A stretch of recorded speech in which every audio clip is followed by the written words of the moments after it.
country today. Today we're jumping into The Bear. Ooh, season 1, episode 7. Are we on 7? I think we're on 7. Or are we on 6? I might have lied. Okay, it's episode 6.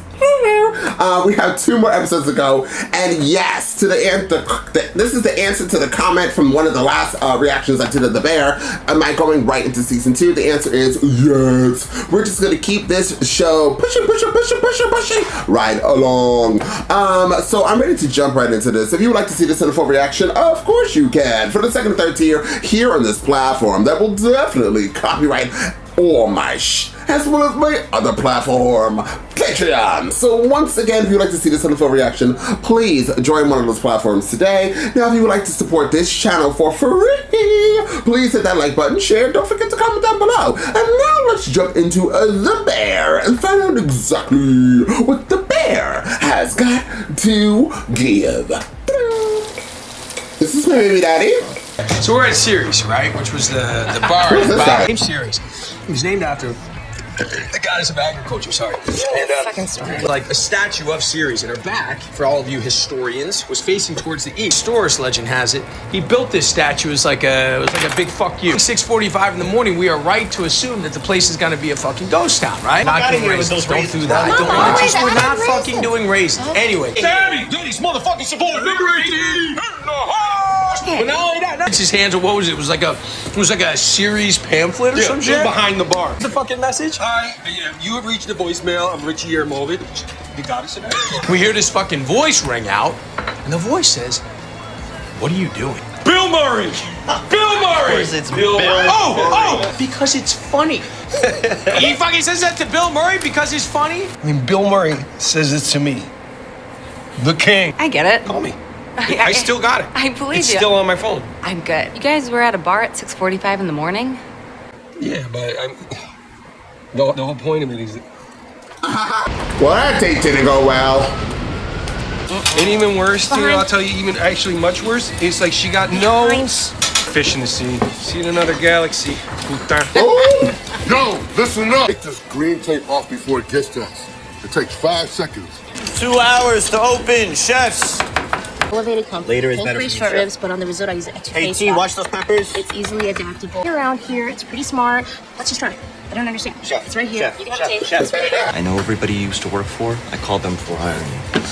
Everybody said you were incredibly smart, you were incredibly talented. They also said you were incredibly impatient. That's why you not what don't. I'm saying. So, No, so what are you saying? I'm saying give me a minute. Ooh. Yes, chef. Finally gotten this to a place where things are sort of, kind of, a little bit chill, right? Okay, did you get it? What exactly is it I'm looking for? No, there is something called the Internal Revenue Service, and they collect taxes from I know human this, beings. Natalie. I'm a co-owner in this nightmare, and my home will be seized if I don't give them some money. I need you to go in there and take out the payroll records from 2018. Can you do that for me, please? Tax shit. Yikes. Yikes. Why the hell would he organize it like this? I don't know. I'll ask him when he's not dead. That's Richard Hart. Hart Baggery in Copenhagen. It's a bad motherfucker. When I tried out for the Cubs, I was playing on the farm team, and they wouldn't put me up. And I was broke. And I got pretty good at figuring out places to stay. Bro, I'm not homeless. So close to nailing these donuts, and they gotta be perfect. Okay, good. So you're a psychopath. Cool. Wait, you used to play for the fucking Cubs? Feels weird out there. That's why I keep telling you guys, stop fucking with this place. You know, you let up a little bit, everything changes. Everything. There's this statue on top of the Board of Trade. Goddess, right? We put her up there. It was the tallest building in the city, and no one really gonna see her face, so we didn't bother to put one. Oh. Face, and it's just. Get down! You guys see who shot up my window? I didn't see it, man. It scared the shit out of me, though. You know, you guys aren't supposed to be hanging out here. I asked you to hang out down there. Man, don't call the cops. Do not give a fuck what you do or who you do it with. All I ask is you do it over there. The vent went cold. The whole shit's gunning.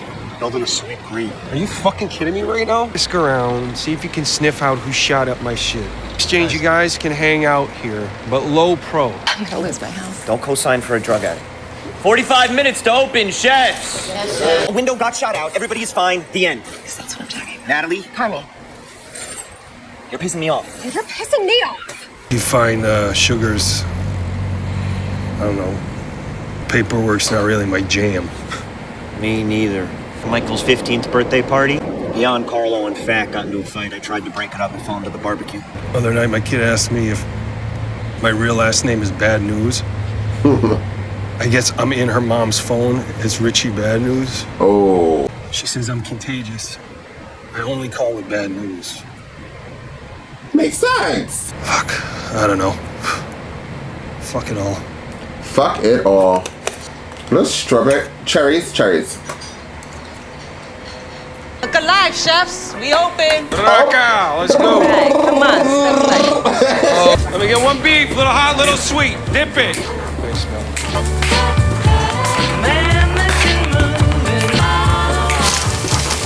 Damn, chef. But I'll buy.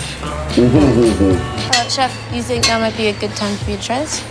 Yes, thank you for asking. Oh, is that risotto? Tremendous, chef. Thank you, chef. It looks really good. Sauce is a little bit tight. Yeah, sure. She is impatient. It was great. Yeah, she said tremendous, if you remember. I didn't tell you it was perfect. Cindy. You know, I don't understand. Chef, it's not ready yet. Hi, these are cola braised short ribs with risotto. I had an extra, and I'm Sydney, if you need anything else. Thank you, Sydney. I knew it was dumb to co-sign. FYI. I would have done the same thing. No, you're mad at me. This is just irresponsible. No. I mean at your house. All the stuff you said. Is that you never ask me how I'm doing. Plus, we never spend any real time together. This place is eating you alive, you know. You always blame this place. Just cleaned up shot out glass, and now I'm covered in carbon. The only thing we get back is chaos, resentment. I just want things to be on solid ground. I want things to feel... Consistent. Yeah, consistent.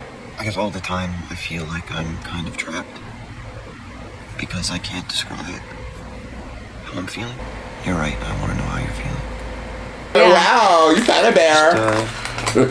Sitting in this file labeled... Shit. Where's my gun? Any of you motherfuckers take my gun? Please enjoy your beefs. Focus on that. Chicago, am I right? This isn't his space. Not your space. Yeah, because you know what? You're the one getting there. Yeah, because you're crossbones. I'm Sydney. Let's start there. I'm Sydney. John. Okay, Mr. Carl and John. Hello? We didn't take your gun, bro. Shit. So how do we fix this? Can't be fixed because this guy's a bitch. Oh, you fucking said it for the last time, huh? Conversation, no yelling, no smoking, where all the food is. It only applies to the guys that's out here right now. So don't go telling your auntie, brother, cousins, friends. Here's a gun. It's handle. Third stoplight, right? Two chickens, we're all day. Two chickens. Shut the fuck up for a second. Outside. You remember, Teen, this place used to be cool, man. Yeah, you need to go home and cool off. Game has improved 300% in 2 months. This place is organized. You know how much I love that kid. But this is real and alive. She's a baby, you know, walking around thinking that she can handle shit. This is a delicate fucking ecosystem. I'ma quit. Quit? Where you gonna go? Was that Mikey who we saw? All right, let's 86. Let me get 10 feet all day, 6 hot, 4 sweet. Thank you. One more sauce. I wouldn't want that. Down. It looks good though. Listen, I'm sorry if I was shitty earlier today. It's on there. I just always want to cry with these people. chef! Thank you, chefs. Yo, dessert drop. Yes, chef? Say it back, please, chefs! Take it up another level, more urgency, please. Bring it in, please. And Chef Sydney. Oh! You're the last train home. Oh no! Well. Okay, so this is the second show I watched today, and I started tearing. I'm very emotional this month. There's a lot of emotions going on, but this show. What I really liked about the show, and what I really like about the show, and what I appreciate about the show is the other episodes, up to 1 to 5, definitely gave us these characters' stories, right? So now in this episode, first of all, the place looks different. So I had to pause the show and make sure I wasn't on season 2, because I was like, this looks so different than the last episode. Regardless, it definitely, watching the elements of all the different characters, because I had the moments, these really brief random moments that I didn't know was going to start paying off, and now it's paying off, because I now took those brief moments where we got the characters. We got Tina, we got the guy who's baking all day long. We got Bear, we got his sister Sugar, we got Cousin. We have all these different characters. We had little snippets of the characters and where they were before and how they are presently, and it all tying it up in this episode where I can sit back and like look at Sydney and see how she wants to introduce a new recipe. And in the last episode where we saw that she gets up randomly and at night we see where she is living, and she's just constantly writing and she can't sleep. She's thinking about constantly how to improve, and now we understand that she's impatient. She kind of wants things how she wants things. And in this episode, when she's trying to introduce a new recipe to Bear or Carmy, and he's like, listen, it's not perfect yet. It's not ready. And then she's so impatient. She's still being sneaky Sydney. That's what we're going to call her. Sneak Sydney. She went over there and gave it to a customer who's obviously going to enjoy it, which we saw. And he's going to probably come back the next day, next episode, next season, and constantly ask for, you know what I have? And I've done that before. I've gone to a place, I've ordered something that's not on the menu, and then I've enjoyed it so much. Well, I didn't order. So what happened was, story time. I went to a place, right? It was a place in Manhattan. I ordered one thing. They gave me something else. I think they gave me what I ordered, but also like a side thing. And it was a drink too. This is when I used to be almost an alcoholic, apparently. And so they made me this drink, and they gave me these side food thing with jiggies that was not on the menu. I ended up loving it, darling. And this drink got me wasted. And I ended up coming back and ordering. And then like this, whatever it was called, I cannot remember the name of it that the lady called it. It ended up getting onto the menu. And then the place shut down, and very brief life. But I can see what Sydney did there. I was like, oh wow, Sydney, good job, girl. Slick Sydney, or Sneaky Sydney. I think I like Slick Sydney. And then we see Tina. Tina's grown, okay? Tina wants to live her best life. She wants to cook. She doesn't need Cousin screaming. In this episode, we see Cousin always is telling stories, and he seems like he tells the stories. Maybe that was Mikey, the brother that we seen. And I'm pretty sure that was the brother that we seen, and how he constantly was telling stories that like I could not follow. And then you see how Cousin is, and how Cousin took that and how it was in the past and is trying to bring that here, and is bringing it here in this place, but it also caused chaos and stuff like that, because he's always trying to tell stories. And what does Cousin actually do? Can he cook? So we see that as well. There was something else. Oh, the dynamic between Carmy and his sister also is like touching. And Carmy said something where I can't remember the exact words, where he was pretty much letting his sister was like, why don't you ask how I'm doing?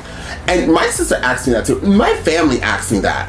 And his response was exactly how I feel. And it's pretty much like your personality, or maybe something in your past that you've gone through, or maybe it could just be your personality, right? Where you feel so weird asking how somebody else is, because like maybe because people don't ask you, or I don't know, maybe you close down. Everything that I feel like, everything how we are as adults is pretty much how something that happened in our past and our childhood. And I think that's what happened with me. And Carmy's response, when I edit this, I'll figure out what exactly he said, was exactly how I feel. And I'm pretty sure how millions and billions of people feel, where they feel so weird asking about other people, and not how other people are. But it's not that they don't care how you're doing. It's just this weird detachment thing, dealing from your childhood or your past, or maybe just your personality, you feel so weird asking how they are doing, but you do care how they are. So you try to have conversations that doesn't say, how are you? And sit down, because you just feel weird. You feel sticky. You feel, ugh. It's very hard to explain without going deep into why you are the way you are, which means we're gonna have a therapy session, and I don't think I have enough battery life for that. I would give this episode a 9. I think it was extremely strong. I really did enjoy it. It got me emotional. I think that a lot of my reactions starting from this moment, it's gonna probably be a lot of me tearing, because I'm going to feel like I understand a lot of people. The weather's changing. This is that time of year with the holidays, and there's just a lot going on in my mind. So I totally think I'm gonna start crying in every fucking reaction I do. I will find the sad part in something. But I would give this once again a 9. I really did enjoy it, and we are going to continue on to the Bear. Once again, once we're done with this season, we are going to continue on to season 2. There will be no break. There will be no moment of silence. We're just going to keep it pushing, just like a train.